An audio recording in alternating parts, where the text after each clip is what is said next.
శ్రీ రామకృష్ణ ప్రభ ఛానల్ను చూడండి, మాసపత్రికను చదవండి. విద్య అంటే ఏమిటి? నానా విధాలైన సమాచార రాశియా? కానే కాదు. మానవునిలో ఉన్న పరిపూర్ణతను అభివ్యక్తం చేయడమే విద్య. మానవుణ్ణి క్రమక్రమంగా యంత్రంగా మార్చేది విద్య అవుతుందా? యంత్రంలా ప్రవర్తిస్తూ సన్మార్గంలో ఉండే కన్నా బుద్ధితో, స్వతంత్ర సంకల్పంతో ప్రేరేపితుడై జీవించడం మేలు. మనిషికి కావలసిన చైతన్యాన్ని ఇచ్చేది, వ్యక్తిత్వాన్ని ఇచ్చేది, శీల నిర్మాణాత్మకమైనది, భావాలను జీర్ణం చేసుకోగలది అయిన విద్య అవసరం. విద్య ప్రయోజనం ఒక గుమస్తానో లేదా ఒక లాయర్ పదవినో లేదా మరో పదవినో పొందడం కాదు. జన సామాన్యానికి జీవిత పోరాటాన్ని ఎదుర్కొనే సామర్థ్యాన్ని, శీల సంపదను, లోకోపకారం చేసే బుద్ధిని, సింహ సదృశ్యమైన బలాన్ని అందజేసేదే నిజమైన విద్య. మనిషిని తన కాళ్ల మీద తాను నిలబడగలిగేటట్లు చేసేదే నిజమైన విద్య. బలవంతంగా బుర్రలోకి చొప్పించబడి అక్కడ ఎందుకు పనికి రాకుండా మ్రగిపోతూ జీవిత పర్యంతం జీర్ణం కాకుండా నిలిచిపోయే సమాచారం విద్య అనిపించుకోదు. జీవన నిర్మాణప్రదాలై మనిషిని మనిషిగా తీర్చిదిద్దగలిగినవై శీల నిర్మాణాత్మకాలైన భావాలను జీర్ణించుకోవడమే విద్య యొక్క ప్రధాన లక్ష్యం. కేవలం 5 భావాలను జీర్ణించుకొని వాటితో జీవితాన్ని, సౌశీల్యాన్ని, మంచి నడవడికను తయారు చేసుకుంటే చాలు. ఒక గ్రంథాలయంలోని పుస్తకాలన్నింటినీ కంఠస్థం చేసిన వ్యక్తి కంటే విద్యావంతులవుతారు. ఆత్మవిశ్వాసం, శ్రద్ధ దృఢంగా నాటుకోవాలి. మార్గదర్శక సూత్రంగా బ్రహ్మచర్యం వెలుగొందుతుండాలి. అలా ఉండి వేదాంతంతో మిళితమైన పాశ్చాత్య విజ్ఞాన శాస్త్రమే మనకు కావాలి. అత్యున్నత ఆదర్శాల ఆచరణకు ముందుకు రావడాన్ని విద్య నేర్పించాలి. అప్పుడే ఆ సమాజం చక్కగా సంఘటితమవుతుంది. అది ఎంత త్వరగా జరిగితే అంత శ్రేయస్కరం.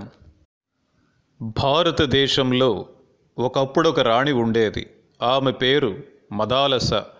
ఆమె తన పిల్లలందరూ జీవన్ముక్తులు కావాలని అభిలషించేది. అందునిమిత్తం ఆమె స్వయంగా శ్రద్ధ వహించింది.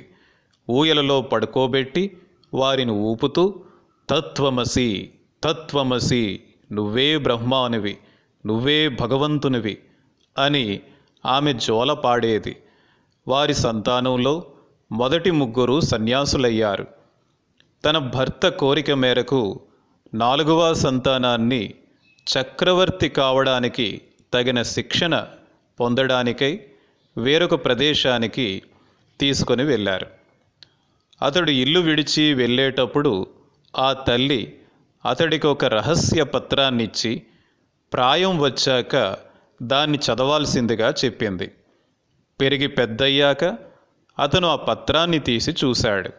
దాని మీద ఇలా వ్రాయబడి ఉంది: బ్రహ్మమే సత్యం, మిగిలినదంతా మిథ్య. విషయాన్ని అర్థం చేసుకొని అతను సంసారాన్ని త్యజించి సన్యాసి అయ్యాడు. త్యజించు, సంసారాన్ని త్యజించు, సార్వభౌముడవై వర్తించు, సమస్త ప్రపంచము నీదే అని గ్రహించు. సంసారాన్ని త్యజిస్తేనే గాని ఈ ఎరుక నీకు కలగదు.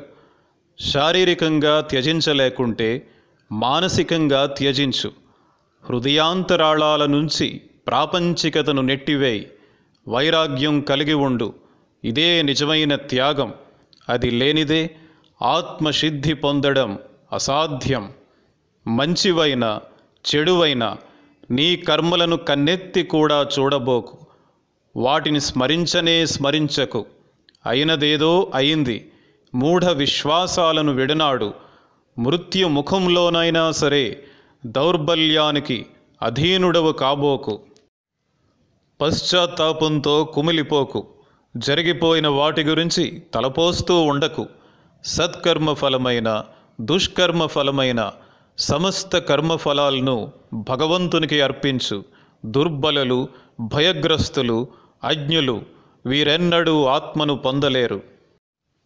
మానవ జాతి భారతదేశంలోనూ ఇతర దేశాలలోనూ అభివృద్ధిపరచిన ఉత్తమ భావాలను సామాన్యులు, పేదల చెంతకు చేర్చాలనేదే నా జీవిత ఆశయం. కులం ఉండాలా లేదా, ఇటువంటి వాటితో నాకు సంబంధం లేదు. ప్రధానమైన జీవిత సమస్యలను గురించి మన పూర్వీకులు, ఇతర దేశాల వారు ఏమి ఆలోచించారో ఆ విషయాలను వారికి తెలియజేయండి. ముఖ్యంగా ఇతరులు ఏమి చేస్తున్నారో చూసిన తరువాత వారిని నిర్ణయించుకోనివ్వండి. రసాయన పదార్థాలను ఒకచోటుకు చేర్చడమే మన పని. స్ఫటికీకరణం ప్రకృతి విధానాలను అనుసరించి జరిగి తీరుతుంది. కష్టించి పనిచేయండి, స్థైర్యంగా ఉండండి, భగవంతుని పట్ల విశ్వాసం కలిగి ఉండండి. దేశం గుడిసెలలో జీవిస్తోందని మరువవద్దు. వారికి ఎవ్వరూ ఏ సాయం చేయలేదే. నేను ప్రతి సంస్కరణను సానుభూతితో చూస్తాను. కానీ దేశ పరిస్థితి జనసామాన్యపు స్థితిగతులపైనే ఆధారపడి ఉంటుంది. మీరు జనసామాన్యాన్ని ఉద్ధరించగలరా?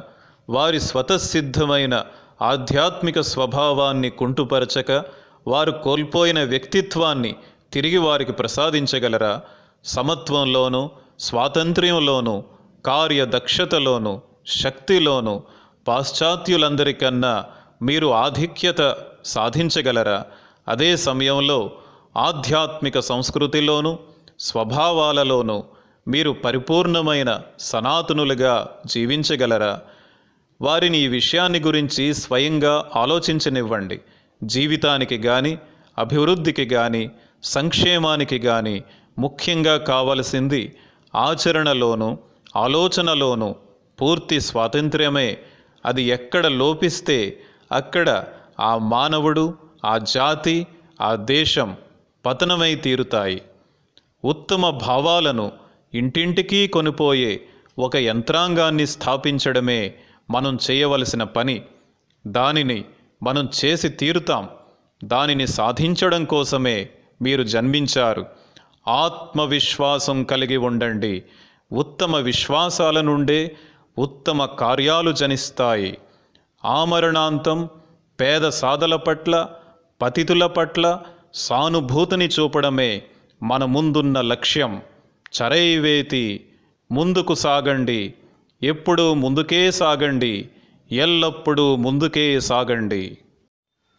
పరహితమునర్చడం మానవ ధర్మం.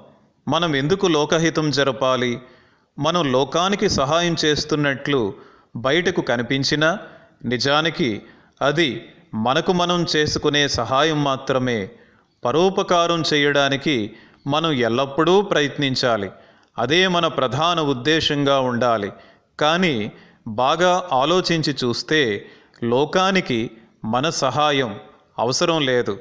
మీ ద్వారా కానీ, నా ద్వారా కానీ ఉపకారం పొందడానికే ఈ లోకం ఎదురుచూస్తూ కూర్చోలేదు. కేవలం అందుకోసమే సృష్టింపబడనూ లేదు. ఒక ధర్మోపదేశంలో ఇలా చదివాను. సుందరమైన ఈ ప్రపంచమంతా చాలా మంచిది. ఎందుకంటే పరోపకారం చేయడానికి మనకి ఇది మంచి అవకాశాన్ని కల్పిస్తోంది. పైకి చూడటానికి చక్కని ఆశయమే. కానీ లోకం మన సహాయం కోసం ఎదురుచూస్తూ కూర్చొని ఉంది అనడం మాత్రం సరికాదు. అయినప్పటికీ పరోపకారం చేయడమే మన ధర్మం. పరోపకారం ఉనర్చడం అంటే మనకు మనం ఉపకారం చేసుకోవడమే అని స్వానుభవంతో అర్థమవుతుంది. ఈ ప్రపంచం మంచిది కాదు, చెడ్డది కాదు. ప్రతి వ్యక్తి తనకు తానే ఒక లోకాన్ని నిర్మించుకుంటాడు. మనం సుఖంగా ఉన్నప్పుడు జీవితం సుఖంగాను, దుఃఖంలో ఉన్నప్పుడు జీవితం దుఃఖమయంగాను భావించడం జరుగుతూ ఉంటుంది. ఇది మనందరికీ అనుభవపూర్వకమైన విషయమే. సర్వసాధారణంగా యువతీ యువకులు ఆశావాదులుగాను, వృద్ధులు నిరాశాజనితులుగాను ఉంటారు. యువతీ యువకులకు జీవితమంతా ముందుంది. వృద్ధులు తమ కాలం దాటిపోయిందని మొరపెట్టుకుంటూ ఉంటారు. తీరని అనేక కోర్కెలతో వారి మనస్సులలో సంఘర్షణ జరుగుతూ ఉంటుంది. ఏమైనా వీరిద్దరూ అవివేకులే. మన మనోస్థితిని బట్టి, దృక్పథాన్ని బట్టి జీవితం మంచిగానో చెడ్డగానో కనిపిస్తుంది. స్వతసిద్ధంగా అది వీటిలో ఏదీ కాదు. అగ్ని స్వతసిద్ధంగా మంచిదీ కాదు, చెడ్డదీ కాదు. శీతాకాలంలో మనం చలి కాచుకుంటున్నప్పుడు నిప్పెంత బాగుంది అనుకుంటాం. నిప్పు వల్ల మన చేతులు కాలినప్పుడు దాన్ని నిందిస్తాం. అయినా స్వభావరీత్యా నిప్పు మంచిదీ కాదు, చెడ్డదీ కాదు. మనకు దానివల్ల కలిగే అనుభవం ద్వారా మంచిది, చెడ్డది అనే భావనలు మనలో కలుగుతున్నాయి. ప్రపంచం విషయం కూడా ఇలాంటిదే.